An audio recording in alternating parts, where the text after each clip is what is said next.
You're pulled over, and the officer starts asking you questions about drinking and driving. You feel yourself start getting nervous, and then suddenly the officer demands that you get out of the car to take sobriety tests. What do you do? I'm Jeff Hampton, the People's Lawyer, and I have seen literally thousands of DWI traffic stops. So today I'm exposing 5 tricks cops use during DWI stops. Don't miss this, because many of these tests aren't what they seem, and they're actually designed to create evidence against you, not for you. Knowing this information could be the difference between going home or facing serious charges. Trick number 1. Cops will make you think taking sobriety tests are easy, and after a few minutes, you'll be on your way home. Let's start with the basics. In order for police to convict you of driving while intoxicated, they have to prove beyond a reasonable doubt that you were intoxicated at the time of driving. How do they prove this? They can prove it in one of 3 ways. The first way we all know being 0.08 or higher at the time of driving. Number 2, they can also try to prove that you did not have the normal use of your mental faculties because of alcohol or drugs. Or number 3, they could try to prove that you did not have the normal use of your physical faculties because of the introduction of alcohol or drugs. Now we all know how the police try to prove the 0.08 or higher option. They try to get you to take a breath or blood test, which in fact you should refuse on almost every occasion. And if you do refuse it, they're now going to likely go get a warrant from a judge forcing you to provide a blood draw. But what about the other 2 ways that police can try to rely upon convicting you for driving while intoxicated? Now, cops are trained that they must gather as much evidence as possible to be able to place in what's known as a search warrant affidavit to get a judge to sign off on it so that they can force a blood draw from you. And of course, the easiest way for police to establish probable cause of driving while intoxicated is to have you perform sobriety tests. Beware here. Cops are trained to use very conversational language to say, oh, okay, looks like you might have had a few drinks today. Let's get out of the car for a few moments, and I just want to check you for a moment to make sure you're good to go on your way. What are they doing here? They are specifically trained to make you feel comfortable to get out of the car and take tests to prove that you are not drunk. The problem with this? These tests they are going to ask you to perform are actually designed where even the average non-intoxicated person will likely fail them. Now, before I jump into these sobriety tests, I want you to understand the legal standard here. Sobriety tests can indicate possible intoxication, but they absolutely do not prove intoxication. So the real question here is, should you take the tests or should you refuse them? Before we answer this question, let's take a look at the actual tests themselves. After all, if you're going to submit to taking these tests, you want to make sure that the police are going to actually let you go if you pass them, right?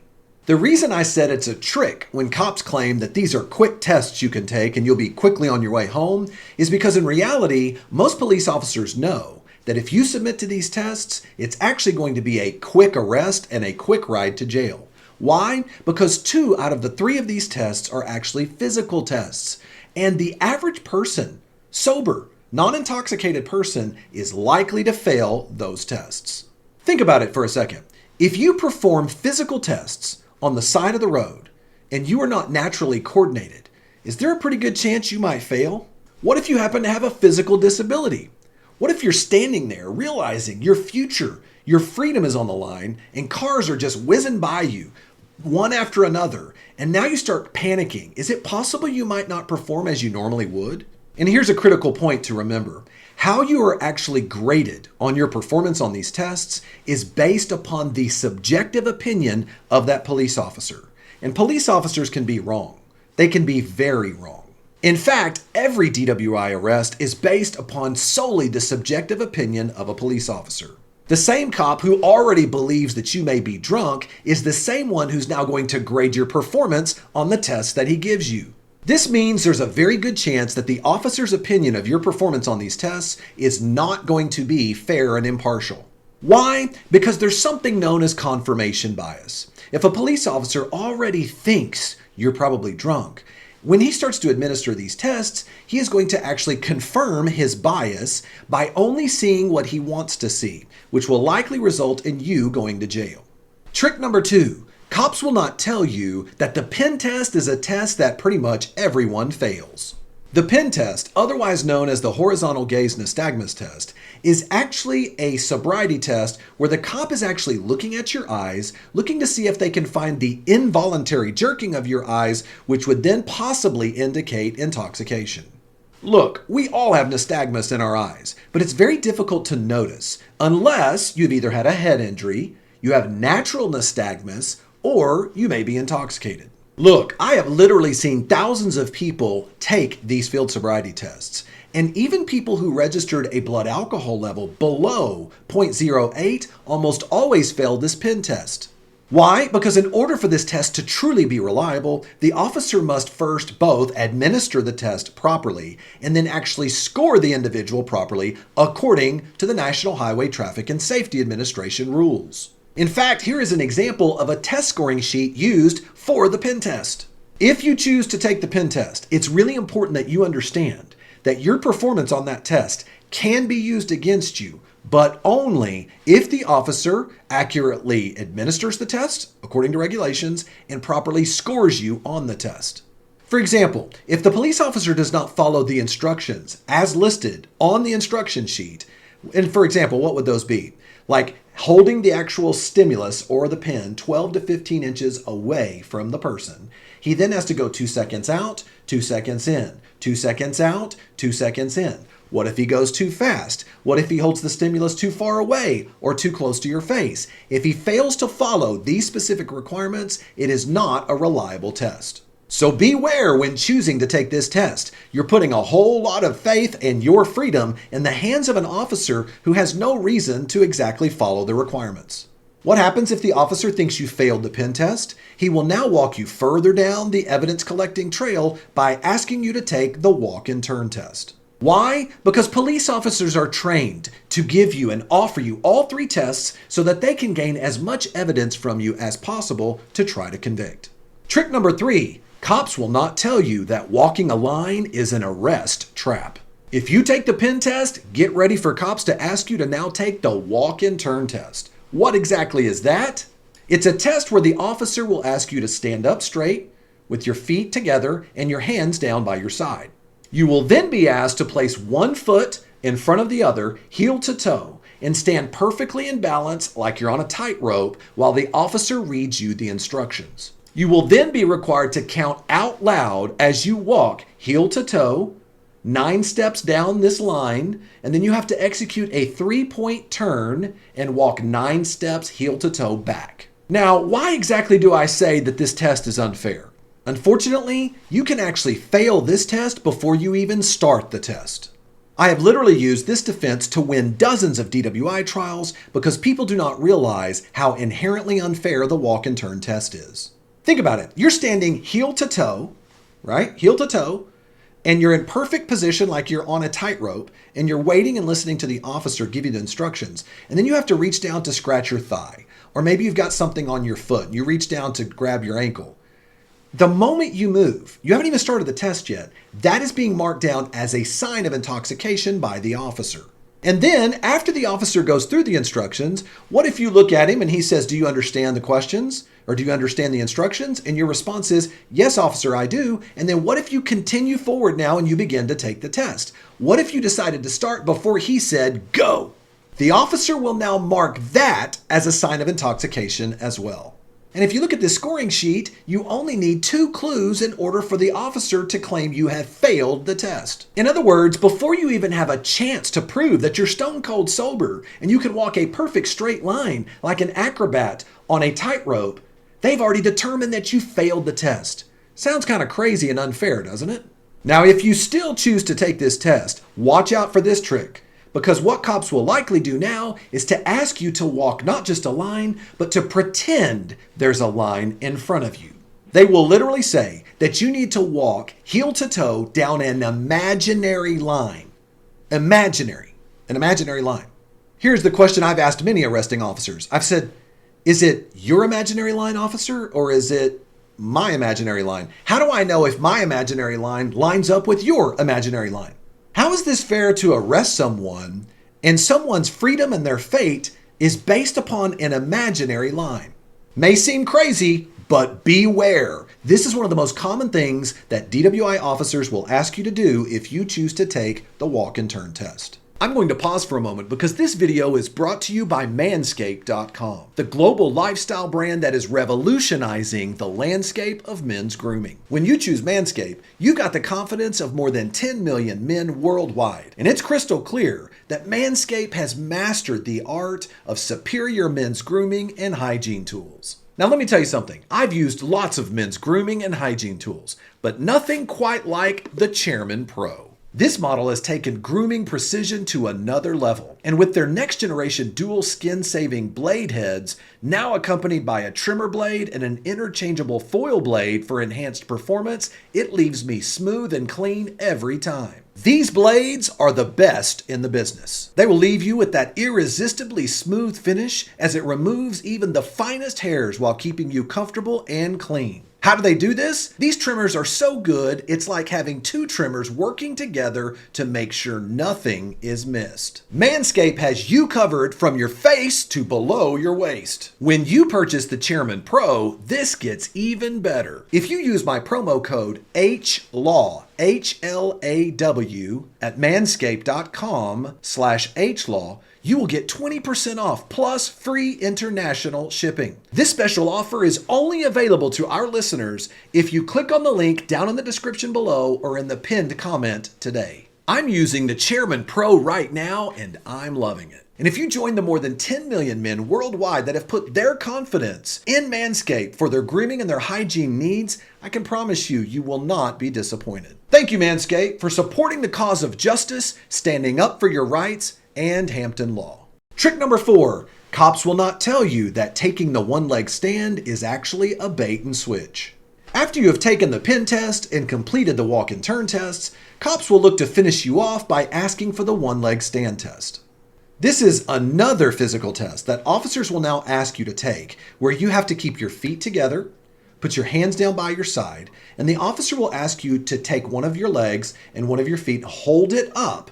And as you do so, you must keep your hands down by your side and you must count out loud while you hold this balanced position.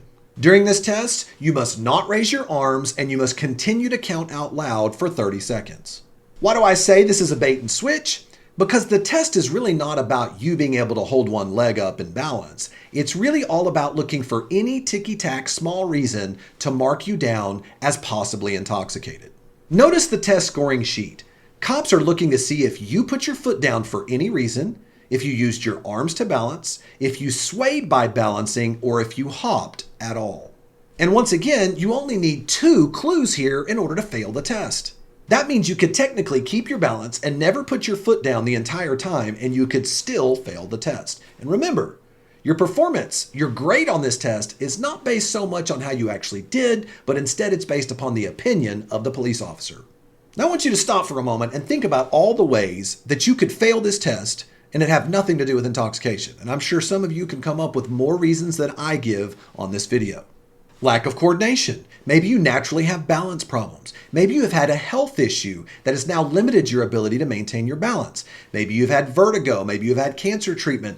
All the other type of options that can affect your ability to maintain balance. What if you're just scared to death? Because you know how you perform on this particular test will be the difference between you losing your job, the difference between you losing your freedom, and the shame you might have to face if you talk to your family because you've been wrongfully arrested for DWI.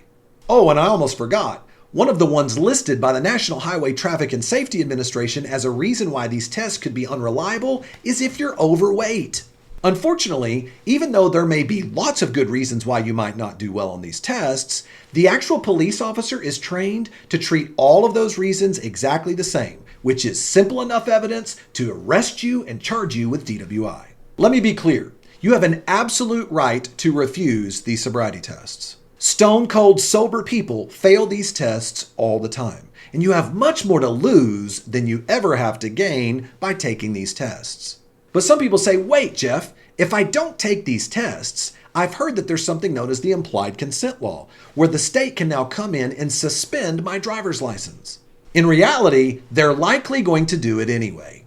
If you refuse to provide a breath or blood test, or you give a breath or blood test, and they believe you're over the limit, they're going to suspend your license regardless. The better question here, though, is do you really want to trust the officer to take your cooperation by giving a test and craft it into a narrative that can now be used as evidence against you, all based upon taking tests that are fundamentally unfair and many sober people tend to fail? Now, that is for you to decide, but most of the state's case is based upon the officer's opinion.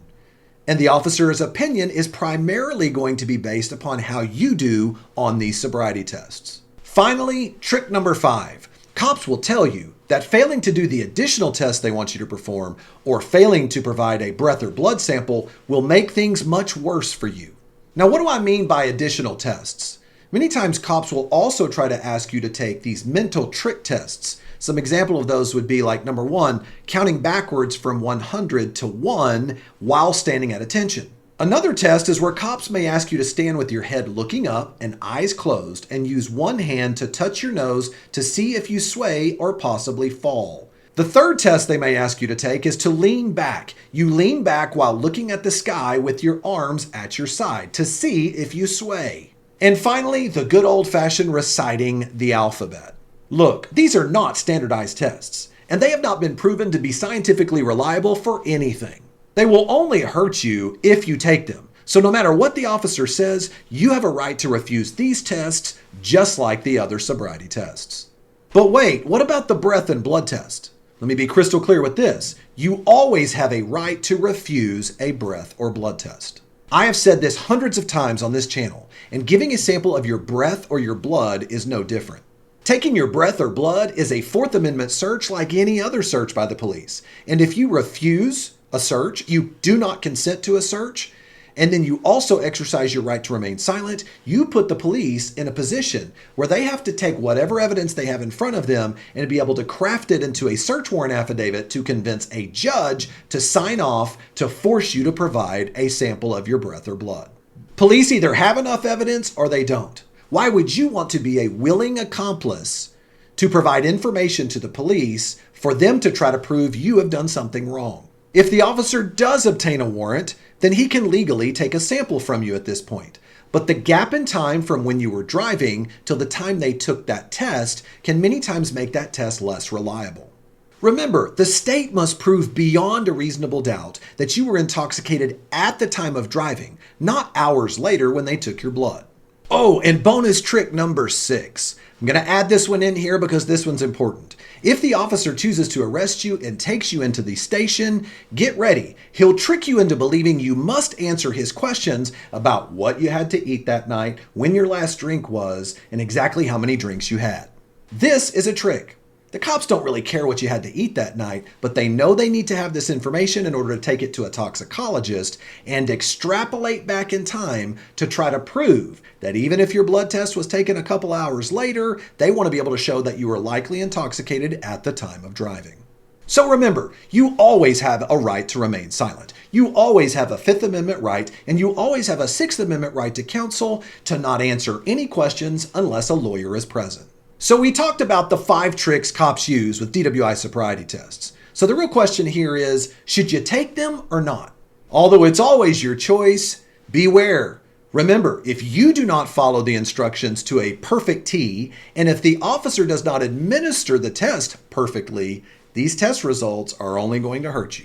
Plus, if you do decide to take these tests, make sure you tell the officer that you're scared to death on the side of the road. If the conditions are not good, if you've got windy conditions or it's rainy or it's really cold outside, ask the officer to be able to actually take them in a controlled environment, and by all means, walk down an actual line, not an imaginary line. Establishing your nervousness, establishing how terrible the road conditions or the weather conditions were at the time you took this test, including any physical limitations that you might have, will be critical for you to be able to show the jury, if an officer arrests you, that these were not fair tests and that they shouldn't be taken into consideration as to whether or not you were intoxicated.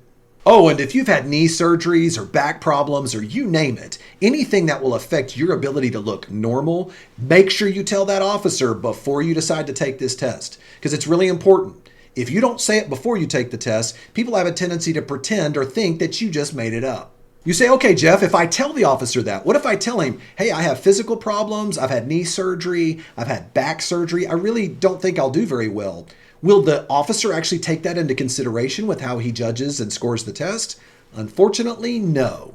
The officers are trained to ask you those questions, but they are also trained to judge you just as they would someone who had no physical limitations at all. Remember, the burden is not on you. You do not have to prove that you are innocent. The state must prove that you are guilty. If you refuse to take these DWI sobriety tests or refuse to provide a sample of your breath or blood, you are placing the burden back on the government where it belongs. After all, what if you look good on the video? What if you have no slurred speech? What if you get out of your car just fine and you follow the instructions just fine? And the only thing the cops have now is that you say, "Officer, I am not taking these tests. I exercise my right to remain silent, and I will not cooperate any further unless I have my attorney present." So remember, don't talk so much, and always exercise your constitutional right to not only remain silent and to not only have a lawyer present for any questioning, but you always have a constitutional right to refuse a search from a police officer. And just think twice before taking sobriety tests, because unfortunately, they're just not fair. Now, what if cops try to arrest you for DWI and you weren't even driving? Maybe you were just sitting in your car sleeping it off. Check out this next video where I break down 5 new tricks cops are using during DWI traffic stops. See you over there.